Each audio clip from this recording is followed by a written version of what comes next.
সুষ্ঠু নির্বাচনের জন্য রাজনৈতিক দলের আচার আচরণে পরিবর্তন আনা দরকার বলে মনে করেন স্থানীয় সরকার সংস্কার কমিশন প্রধান ডক্টর তোফায়েল আহমেদ।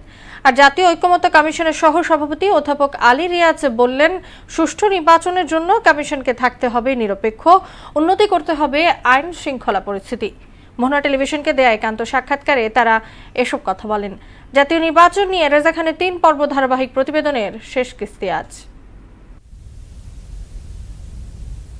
15 বছরেরও বেশি সময় উৎসবমুখর পরিবেশে নির্বাচন দেখেনি বাংলাদেশ।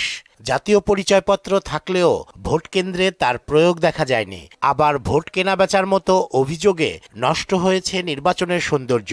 তবে 5 আগস্ট গণ অভ্যুত্থানের পর এবার ভিন্ন প্রেক্ষাপটে একটি সুন্দর নির্বাচনের প্রত্যাশা করছে আমজনতা। টাকার বিনিময়ে ওই জিনিসটা যদি ডাইভার্ট হয়ে যায় তাহলে আমাদের দেশটা আগাইতে পারবে না। আমরা এর আগের বার যতবারই ভোট দিছি আমাদের এনআইডি কার্ড আছে, কিন্তু আমরা ভোট কেন্দ্রে যখন গেছি আমাদের এনআইডি তারা দেখতে চায় নাই। পুলিশ যদি ভোট কেন্দ্র সুন্দরভাবে কাজ না করতে পারে তাইলে স্বাভাবিক কারণে বিভিন্ন দলের নেতাকর্মীরা চেষ্টা করবে, আমরা এককভাবে নিয়ে যাব।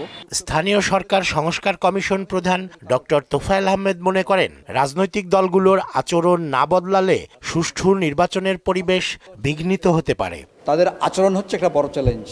তারা যদি আচরণ পরিবর্তন না করে তাহলে কিন্তু নির্বাচন নিরপেক্ষ করা সম্ভব না। রাজনৈতিক দলগুলোকে শপথ নিতে হবে, সরকারের কাছে, জাতির কাছে অঙ্গীকার করতে হবে, আমরা নিজেরা ইলেকশনে ভায়োলেন্স করব না।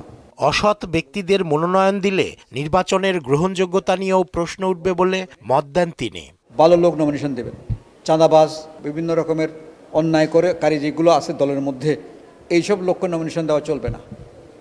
এই মর্মে জাতির কাছে তাতে অঙ্গীকার করতে হবে। জাতীয় ঐকমত্য কমিশনের সহসভাপতি আলী রিয়াজ বললেন, উৎসবমুখর পরিবেশে ভোট অনুষ্ঠানে দরকার নির্বাচন কমিশনের দায়িত্বশীল আচরণ এবং আইন শৃঙ্খলা পরিস্থিতির উন্নতি।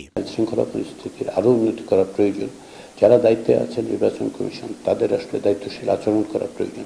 এগুলি হচ্ছে একেবারে ন্যূনতম প্রয়োজন। যেখানে আপনি নির্বাচন যাতে প্রশ্নবিদ্ধ না হয় সেজন্য এখন থেকে আন্তর্জাতিক পর্যবেক্ষক ও উন্নয়ন সহযোগীদের সম্পৃক্ত করার পরামর্শ দেন তিনি। যারা দীর্ঘদিন যাবৎ পৃথিবীর বিভিন্ন দেশে নির্বাচনী প্রক্রিয়ার সঙ্গে যুক্ত থেকেছেন, তাদের অভিজ্ঞতাকে ব্যবহার করা এবং তাদেরকে এখনই এর সঙ্গে যুক্ত করে পরিস্থিতির উন্নতি বলুন, পরিস্থিতির প্রস্তুতি বলুন, এই পদক্ষেপগুলি গ্রহণ করা দরকার।